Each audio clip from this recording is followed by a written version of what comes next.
Leandrão, classifica o medo para essa geração. Existe duas formas de medo, tropa. Duas formas de medo. Por que existe duas formas de medo, Leandrão? Existe dois mundos paralelos. A gente tem o nosso eu físico e temos o nosso eu espiritual. Existe um mundo espiritual e existe o mundo físico, correto? Qual que é o medo do mundo físico, Leandrão? É o medo do nosso sistema imunológico, correto? É o sistema de defesa do ser humano, correto? É aquele medo que... Vou dar um exemplo. Eu estou vendo uma ponte aqui. Se eu pular dentro da ponte, eu vou morrer. Isso é o que, Leandrão?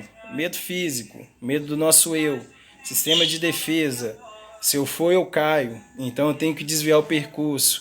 Esse é o medo físico do nosso eu, do nosso próprio sistema de defesa imunológico físico, correto? E existe o medo espirituais, que é os mais perigosos. Por que o medo espiritual é mais perigoso, Leandrão? Medo espiritual, tropinha, são cadeias espirituais que tentam nos prender, correto?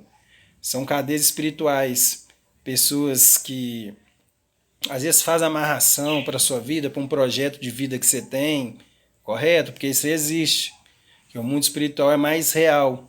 Se a pessoa te trava no seu mundo espiritual, ela te trava no seu mundo físico. Fica a dica, correto? São esse medo. O medo mais perigoso que tem é o medo espiritual. É o medo que você tem que ter cuidado, tropinha. Medo físico, você tem que caminhar com ele do lado. Aquele que te impede de fazer o que é errado, correto? Agora, os medos espirituais são os medos que te impedem de evoluir dentro daquilo que você tem como percurso, muitas vezes como objetivo de vida, correto? Tem que ter bastante cuidado nessa parte, correto? Tem que saber fazer separação, se é um medo físico ou se é um medo espiritual, correto? Então sempre faz essa detalhação aí. Existem duas formas de medo. Medo físico, correto? Do mundo físico, o mundo que nos rege, e o medo espiritual, do mundo que nos rege também. Medo físico, sistema de defesa imunológico, o que me impede de fazer o que é errado, correto? E o medo espiritual, Leandrão? Cadeias espirituais, pessoas que fazem mal demais com as pessoas. Tem pessoas que fazem amarração espiritual, tropinha.